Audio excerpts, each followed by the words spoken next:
Hello everyone, welcome to my YouTube channel. और आज आपसे बात करने वाली हूँ पीसीओएस और पीसीओडी के बारे में। ये क्यों होता है, कैसे होता है, इसके लक्षण क्या है और इसको कैसे ठीक किया जा सकता है। और आपका वेट बढ़ता ही जा रहा है जो ज़रा भी कम नहीं हो रहा, और आपको मेंस्ट्रुअल इरेगुलरिटी हो गई है, कभी 15 दिन पर, कभी 25 दिन पर, कभी 9 दिन तक और कभी 6 महीने तक मेंसेस हो ही नहीं रहे। जी हाँ, ऐसा होता है, वो भी पीसीओडी में। आपको एक्सेसिव हेयर ग्रोथ हो रहा है चिन पर, अपर लिप पर और एब्डोमेन पर। तो ये वीडियो आपके लिए है। वीडियो को एंड तक देखते रहिए। मैं ऐसी टिप्स बताने वाली हूँ जो पीसीओडी को क्योर भी करता है और बार बार होने से बचाता भी है।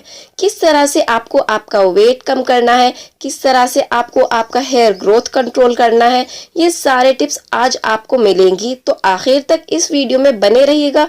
और हाँ, ये इनफर्टिलिटी सीरीज है और पीसीओडी एक ऐसी प्रॉब्लम है जो प्रेगनेंसी नहीं होने देती, जो गर्भ धारण नहीं होने देती। तो इस इनफर्टिलिटी सीरीज में मैं बात करने वाली हूँ पीसीओडी के बारे में। और दूसरी बात है ओवेरियन सिस्ट के बारे में। ओवेरियन सिस्ट और पीसीओडी दोनों बिल्कुल अलग है एक दूसरे से।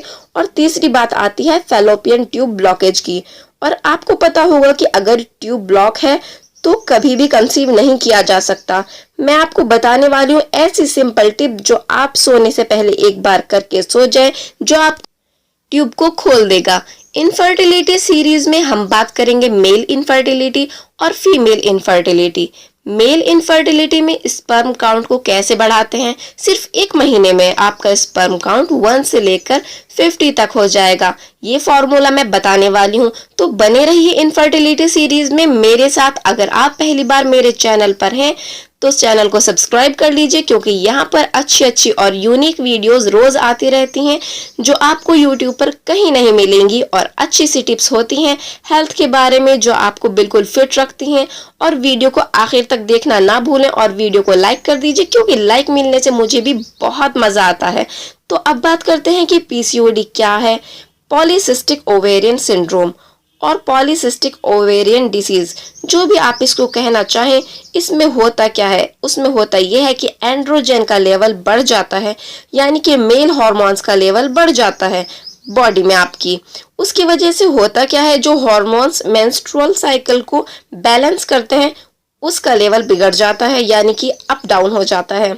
तो उसकी वजह से मेंस्ट्रुअल इरेगुलरिटी होती है।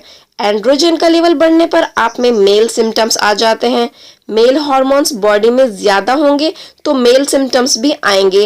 गुस्सा ज्यादा आएगा, इरिटेशन लेवल बढ़ जाता है और चेहरे और पेट पर हेयर ग्रोथ हो जाएगी। और मेल पैटर्न की बेल्डनेस यानी गंजापन आ जाएगा।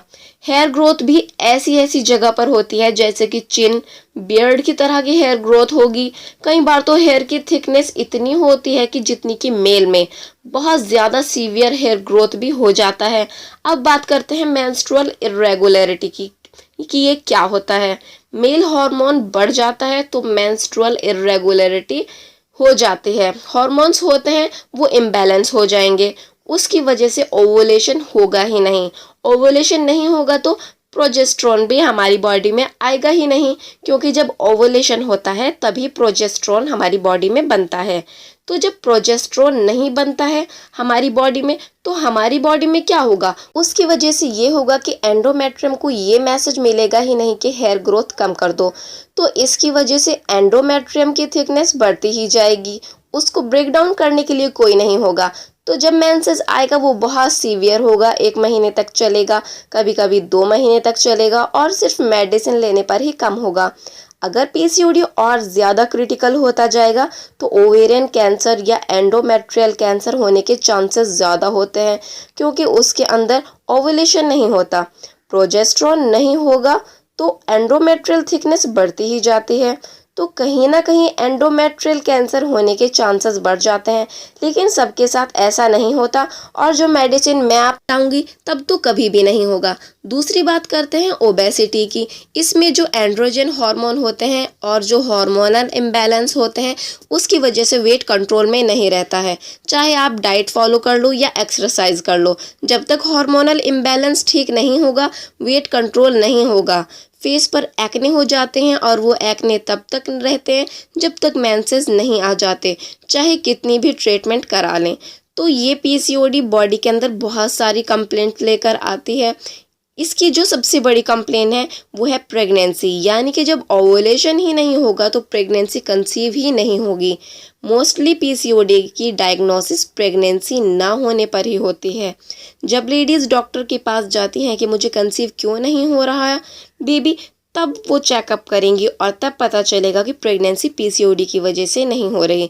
नॉर्मल मेंस्ट्रुअल साइकिल में क्या होता है, उसके फर्स्ट 15 डेज में हमारी ओवेरी बहुत सारे ओवम बनाती है, जिसमें 15 दिन में एक ही ओवम मैच्योर होता है और जब वो रिलीज हो जाता है और जब हमारी बॉडी में आ जाता है सिक्रीट होकर, उसके बाद क्या होता है, प्रोजेस्टेरोन अपना काम शुरू कर देता है और बाकी के जो दूसरे ओवम होते हैं वो डाइल्यूट हो जाते हैं, बॉडी में पिघल जाते हैं। जो ओवम मैच्योर होता है और स्पर्म के साथ मिलकर प्रेगनेंसी हो जाएगी और तब कंसीव हो जाएगा। लेकिन अगर 48 आवर्स में स्पर्म ओवम से नहीं मिलेगा तो वो भी डाइल्यूट हो जाता है और ये नॉर्मल साइकिल है। लेकिन पीसीओडी में क्या होता है, पीसीओडी में ये होता है कि हमारी ओवेरीज बहुत सारे ओवम बना देती हैं लेकिन मैच्योरिटी तक कोई भी नहीं पहुंचता। तो जब मैच्योर ही नहीं होगा तो सिक्रीट ही नहीं होगा, बॉडी में ओवुलेशन नहीं होगा तो प्रोजेस्टेरोन भी नहीं आएगा। प्रोजेस्टेरोन नहीं होगा तो प्रोजेस्टेरोन डेफिशिएंसी के सिम्टम्स आएंगे, ओवर एंड्रोमेट्रियम हाइपोप्लासिया हो जाएगा, इनफर्टिलिटी हो जाएगा। तो ये सारे सिम्टम्स होते हैं पीसीओडी के। तो अब बात करते हैं इसके ट्रीटमेंट के बारे में। तो फ्रेंड्स, पीसीओडी में यानी पॉलीसिस्टिक ओवेरियन डिसीज़ के अंदर सबसे पहली और बहुत इफ़ेक्टिव मेडिसिन है एपिस मेल 30 पोटेंसी। अगर आपकी ओवेरीज में बहुत सारी छोटी छोटी सिस्ट हैं और पेट के निचले हिस्से में करंट जैसा दर्द होता है, डंक चुभने जैसा दर्द होता है, तो एपिस मेल 30 बहुत अच्छे तरीके से ठीक करेगी आपके पीसीओडी को। इसकी 30 पोटेंसी लेकर 2 बूंद रोज़ाना दिन में 1 बार लेनी है।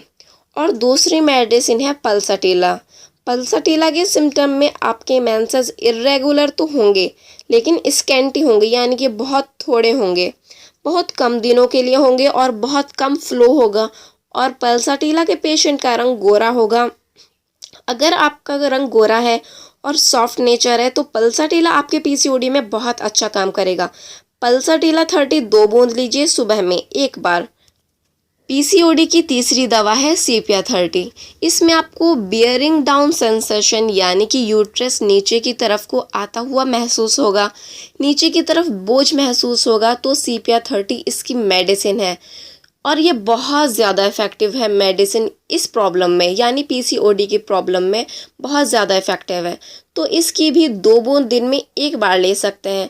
अगर आप बहुत ज़्यादा पतले दुबले और सेंसिटिव पर्सन है तो सीपिया 30 बहुत ज़्यादा इफ़ेक्टिव है आपके लिए और आपको सीपिया 30 लेना चाहिए। मैं आपको अलग अलग मेडिसिन इसलिए बता रही हूँ क्योंकि पीसीओडी में बहुत से सिम्टम्स होते हैं, इनमें से जिसके लक्षण आपको मिले आपको वो मेडिसिन लेनी है। और पीसीओडी कोई छोटी बीमारी नहीं है जो सिर्फ एक दवा लेने से ठीक हो जाए। वीडियो के लास्ट में आपको एक ऐसी सुपर फास्ट ट्रिक बताऊंगी जो अब तक 3 दवाई बताई आपको, एक एपिस मेल 30, दूसरी पल्साटिला 30 और तीसरी दवाई बताई है सीपिया 30। अब चलते हैं अपनी चौथी दवा की तरफ, वो है लैकेसिस 30। लैकेसिस 30 उन लोगों के लिए है जिनको टाइट कपड़े पहनना पसंद नहीं है, दम घुटता है ऐसे कपड़ों में, या कॉलर नहीं लगाते कपड़ों में, बंद गले वाले कपड़े और टाइट कपड़े नहीं पहन सकते, तो लैकेसिस 30 आपके लिए बहुत इफ़ेक्टिव मेडिसिन है। अगर आपको 40 की उम्र के बाद यानी 40 की उम्र के बाद पीसीओडी हुआ है तो लैकेसिस आपके लिए बहुत अच्छी मेडिसिन है। अगर आप साफ़ सफाई करना बहुत ज़्यादा पसंद करते हैं तो लैकेसिस बहुत ज़्यादा इफ़ेक्टिव मेडिसिन है। तो ये 3-4 सिम्टम थे लैकेसिस 30 के, तो आप इसको दिन में 1 बार लें। लैकेसिस 30 के लक्षण अगर आपके अंदर हैं तो ये आपके पीसीओडी को बहुत जल्द ठीक कर देगा। अब चलते हैं पीसीओडी की 5th मेडिसिन की तरफ जिसका नाम है ग्रेफाइटिस 30। अगर आपको पीसीओडी के साथ साथ एक्जिमा की प्रॉब्लम है तो आपको ग्रेफाइटिस 30 लेनी चाहिए। और इसके साथ साथ अगर आपको कॉन्स्टिपेशन भी है तो ग्रेफाइटिस 30 बहुत अच्छी मेडिसिन है। ग्रेफाइटिस में अगर आपको पीसीओडी है और कॉन्स्टिपेशन भी है और एक्जिमा भी है तो ये बहुत अच्छा काम करती है। पीसीओडी में क्या होता है, ओबेसिटी हो जाती है यानी मोटापा आने लगता है, और ग्रेफाइटिस का पेशेंट भी मोटा होता है। अगर आपके अंदर ग्रेफाइटिस के सिम्टम्स हैं तो ये आपके पीसीओडी के लिए बहुत अच्छी मेडिसिन है। ग्रेफाइटिस 30 को 2 बूंद दिन में 1 बार ले सकते हैं। अब बात करते हैं कैलकेरिया कार्ब के बारे में। इसके 3 मेन सिम्टम्स होते हैं, फेयर, फैटी एंड फ्लैबी, यानी गोरी, मोटी और थुलथुली पेशेंट के लिए कैलकेरिया कार्ब है। तो अगर आप में ये 3 सिम्टम है तो आप कैलकेरिया कार्ब ले सकती हैं, लेकिन कैलकेरिया कार्ब में कॉन्स्टिपेशन कम रहता है और ग्रेफाइटिस में कॉन्स्टिपेशन ज़्यादा रहता है। कैलकेरिया कार्ब की 30 पोटेंसी की 2 बूंद दिन में 1 बार ले सकते हैं, और इस मेडिसिन के साथ साथ 2 दवाइयाँ आपको ज़रूर लेनी है। वो पीसीओडी में मैजिकली वर्क करती हैं। ये पीसीओडी के प्रॉब्लम को सॉल्व करने में बहुत हेल्प करती हैं और पीसीओडी की गोल्डन रेमेडी मानी जाती है। वो है थूजा 200। इसकी 1 बूंद वीक में 1 बार ले सकते हैं, या तो रात में लें या सुबह में भी ले सकते हैं। जिस दवाई से आपके सिम्टम मिल रहे हैं उन मेडिसिन के साथ इसको लेना ही है। अगर आपके सिम्टम एपिसमेल के मिल रहे हैं, पल्साटीला के मिल रहे हैं या सीपिया के मिल रहे हैं, बताई गई मेडिसिन में से जिसके साथ भी आपके सिम्टम्स मिल रहे हैं उसके साथ थूजा 200 की 2 बूंद वीक में 1 बार ज़रूर लेना है। और दूसरी गोल्डन रेमेडी है कैलकेरिया फ्लोर 6x। इस मेडिसिन की 4-4 गोली लेनी है, 4 गोली सुबह, 4 गोली दोपहर और 4 गोली रात में। इसको आप डायरेक्ट भी ले सकते हैं या आधा कप हल्के गर्म पानी में डालकर भी ले सकते हैं। इस तरह लेने से दवाई का असर कई गुना बढ़ जाता है। अगर आप भी ये मेडिसिन लेते हैं तो आपका पीसीओडी 100% क्योर हो जाएगा। ये बहुत ही ज़्यादा इफ़ेक्टिव मेडिसिन है। अब बात करते हैं कि पीसीओडी यानी पॉलीसिस्टिक ओवेरियन डिसीज़ और पॉलीसिस्टिक ओवेरियन सिंड्रोम एक गंभीर बीमारी है जिसमें खाने पीने में थोड़े बदलाव करके टाइम में इस बीमारी को ठीक किया जा सकता है। यानी कि अगर आप खाने पीने में थोड़ा बहुत बदलाव करते हैं तो बहुत कम टाइम में इसको बहुत जल्दी बहुत तेज़ी से ठीक किया जा सकता है। मैं इस वीडियो में एक ऐसा मैजिकल ड्रिंक बताऊंगी जिससे आपका पीसीओडी तो ठीक होगा ही, साथ में आपकी बॉडी और यूट्रस भी डिटॉक्स हो जाएगा और फीमेल इनफर्टिलिटी को भी क्योर करेगा। पीसीओडी को फेस कर रही महिलाओं को इस बात का ध्यान ज़रूर रखना चाहिए कि वो अपनी डेली लाइफ में क्या खाएं और क्या ना खाएं, और डाइट में ऐसी चीज़ें शामिल करके वो पीसीओडी को मैजिकली क्योर कर पाएंगी। डाइट का नाम सुनते ही ज़्यादातर लोग ये सोचते हैं कि उनको सब कुछ खाना छोड़कर उबला हुआ खाना खाना होगा, कई तरह के परहेज़ करने पड़ेंगे और मरीज़ों वाला खाना खाना पड़ेगा, जबकि ऐसा सोचना बिल्कुल गलत है। क्योंकि डाइट का मतलब भूखा रहना या मन को मारना बिल्कुल भी नहीं, बल्कि अपने खाने पीने पर नज़र रखकर कुछ नियम को बनाकर सही चीज़ों को खाना। किसी भी बीमारी का इलाज करते हुए ये बात पता होना बहुत ज़रूरी है कि क्या खाने से वह बीमारी बढ़ सकती है और क्या खाने से उस बीमारी को ठीक किया जा सकता है। ऐसी कंडीशन में हमें अच्छी डाइट से वो रिजल्ट मिल सकते हैं जो हमें दवाइयों से भी नहीं मिल रहे, और साथ ही अच्छी आदतें अपनाने से दवाइयों का असर हमारे शरीर पर दुगनी रफ्तार से होने लगता है, जिससे बड़ी बड़ी बीमारियों को बहुत आसानी से बहुत जल्दी ठीक किया जा सकता है। तो चलिए बात करते हैं कि पीसीओएस और पीसीओडी की समस्या में हमें किन बातों का ध्यान रखना चाहिए और कौन सी चीज़ें नहीं खानी चाहिए। ऐसे में रेड मीट यानी मटन, दूध, अंडे का पीला हिस्सा, राजमा, मशरूम और कॉफ़ी का सेवन कम से कम करें। पीसीओडी की समस्या में हमारा शरीर ग्लूकोज को पचाने की जगह उसे चर्बी में बदलने लगता है। ऐसा होने से शरीर का वज़न भी बढ़ता जाता है और पूरे समय बॉडी में एनर्जी की कमी महसूस होती रहती है। इसलिए मीठी चीज़ें जैसे मिठाइयाँ, तरह तरह के मीठे पकवान जैसे पेस्ट्री, केक और वो सभी चीज़ें जिनमें चीनी की मात्रा बहुत अधिक है उनका सेवन कम से कम करें। साथ ही अगर आप घर में भी अगर चीनी का इस्तेमाल ज़्यादा करते हैं तो उसको आधा कर दें। साथ ही बहुत ज़्यादा चर्बी वाली चीज़ें या बाहर का बहुत ज़्यादा तला हुआ पैकेट में मिलने वाले स्नैक्स तथा जंक फूड ना खाएं और मैदे से बनी हुई चीज़ें जैसे कि ब्रेड और नान आदि का सेवन ना करें, क्योंकि ये सब चीज़ें बॉडी में ग्लूकोज को बढ़ाती हैं और पहले से बढ़ रहे वज़न को दुगनी तेज़ी से बढ़ाने लगती हैं। इसके अलावा बहुत ज़्यादा नमक का सेवन भी ना करें और सफ़ेद नमक के बजाय सेंधा नमक का इस्तेमाल करें। साथ ही अगर आप स्मोकिंग करते हैं या कभी कभी शराब का सेवन करते हैं तो उसे पूरी तरह बंद कर दें, क्योंकि ये दोनों ही चीज़ें इस बीमारी को ठीक करने में सबसे ज़्यादा मुश्किल पैदा करती हैं। चलिए अब बात करते हैं कि किन किन चीज़ों का हमें सेवन करना चाहिए। शुरुआत करते हैं पानी से। पानी को उबालकर ठंडा कर लें और जब भी पानी का सेवन करना हो इसी पानी को पिएं और सुबह खाली पेट और शाम को एक गिलास हल्का गर्म पानी ज़रूर पिएं। पीसीओडी और पीसीओएस की बीमारी में अलसी बहुत फायदेमंद होती है। इसके अंदर ओमेगा 3 फैटी एसिड और एंटीऑक्सीडेंट की मात्रा बहुत अधिक होती है, जो कि हमारे शरीर के बिगड़े हुए हार्मोन्स को सुधारने का काम करते हैं। इसलिए दिन में 2 चम्मच अलसी ज़रूर खाएं।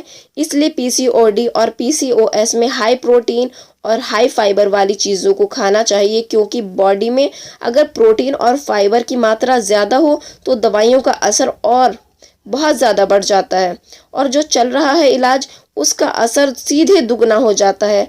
इसके लिए सुबह के नाश्ते में सत्तू, ओट्स, दलिया, रवा, चने, थू और मूंग की दाल और अंडे की सफ़ेदी का इस्तेमाल कर सकते हैं। साथ ही सब्जियों में गाजर, शिमला मिर्च, करी पत्ता और ब्रोकोली का इस्तेमाल करना पीसीओडी में बहुत फ़ायदेमंद होता है। ओट्स के अंदर प्रोटीन और फाइबर की मात्रा भी बहुत अधिक होती है। सुनने में ये सारी चीज़ें बहुत साधारण और बोरिंग लगती है, लेकिन इन सभी के इस्तेमाल से बहुत टेस्टी डिशेस बनाई जा सकती हैं। सबसे अच्छी बात, इनको बनाने में बहुत ही कम समय लगता है। सुबह के नाश्ते में इन चीज़ों के इस्तेमाल से बहुत अच्छी डिशेस बनाई जा सकती हैं। इसके लिए यूट्यूब पर वीडियोस भी मौजूद हैं। सुबह के नाश्ते को हेल्दी बनाने के साथ साथ टेस्टी भी बनाया जा सकता है। इसके अलावा सुबह के समय स्प्राउट्स यानी कि अंकुरित दालें, सलाद में खीरा, चुकंदर और सीजनल फ्रूट्स का सेवन ज़रूर करें। पीसीओडी या पीसीओएस होने पर जामुन और आंवला बहुत फ़ायदेमंद होता है। इनके इस्तेमाल से बॉडी का ब्लड शुगर लेवल कंट्रोल में रहता है। साथ ही ये हमारा मेटाबॉलिज्म भी बढ़ाते हैं। पीसीओडी होने पर पुदीना भी बहुत लाभकारी होता है। ये हमारे शरीर के लिए एंटी एंड्रोजन की तरह काम करता है, जिसकी मदद से हार्मोन्स को बैलेंस करने में बहुत आसानी होती है। हफ्ते में 2 बार पुदीने की चाय ज़रूर पीना। जूस बनाते वक्त उसमें पुदीने के पत्तियों का इस्तेमाल किया जा सकता है। दोपहर में अगर आप रोटी खाती हैं तो कोशिश करें कि प्लेन आटे के बजाय मल्टीग्रेन आटे से बनी रोटी खाएं या नॉर्मल गेहूं के आटे में पिसे हुए अलसी को मिक्स करके इस्तेमाल किया जा सकता है। इसके अलावा दोपहर के भोजन में ज़्यादा से ज़्यादा हरी सब्जियां और दालों का इस्तेमाल करें, क्योंकि हरी सब्जियों और दालों में प्रोटीन की मात्रा अधिक होती है। चावलों में वाइट राइस के बजाय ब्राउन राइस का इस्तेमाल करें, क्योंकि ब्राउन राइस हमारी बॉडी में चर्बी नहीं बढ़ाता है। हमारी बॉडी के लिए रोटी से भी ज़्यादा फायदेमंद होते हैं। अगर पीसीओडी और पीसीओएस की वजह से आपका वेट बढ़ता ही जा रहा है तो दोपहर के खाने के बाद ग्रीन टी का इस्तेमाल करें। वज़न घटाने के साथ साथ ये एंटीऑक्सीडेंट होने की वजह से इसका असर फीमेल रिप्रोडक्टिव सिस्टम पर भी बहुत अच्छा असर पड़ता है। ग्रीन टी का इस्तेमाल हफ्ते में 3 बार एक दिन छोड़कर किया जा सकता है। शाम के समय जब आपको भूख लगे तो उस समय उपमा, वेजिटेबल सूप और सीजनल फ्रूट्स का इस्तेमाल किया जा सकता है। साथ ही शाम का समय ड्राई फ्रूट्स खाने के लिए भी बहुत अच्छा माना जाता है। पीसीओडी की समस्या में अखरोट, बादाम, कद्दू के बीज, अलसी का सेवन करने से काफ़ी लाभ मिलता है। इनका नियमित सेवन करने से शरीर की चीनी पचाने की ताकत मिलती है और पेट भी साफ रहता है। साथ ही रात का भोजन सोने से 3 घंटा पहले ही कर लेना चाहिए, क्योंकि कोशिश करें कि रात का खाना ज़्यादा हैवी ना हो। पीसीओडी और पीसीओएस की बीमारी टेंशन और स्ट्रेस की वजह से भी होती है। अगर आपकी लाइफ में स्ट्रेस बहुत ज़्यादा हो सकता है मेडिसिन और डाइट का कोई असर ना पड़े। इसलिए अपने दिमाग को ज़्यादा से ज़्यादा शांत रखें और रात में एक अच्छी नींद लें, क्योंकि अच्छी नींद हार्मोनल बैलेंस बनाए रखने में मदद करती है। पीसीओडी की बीमारी को कम समय में तेज़ी से ठीक करने के लिए रोज़ाना वर्कआउट करना बहुत ज़रूरी है।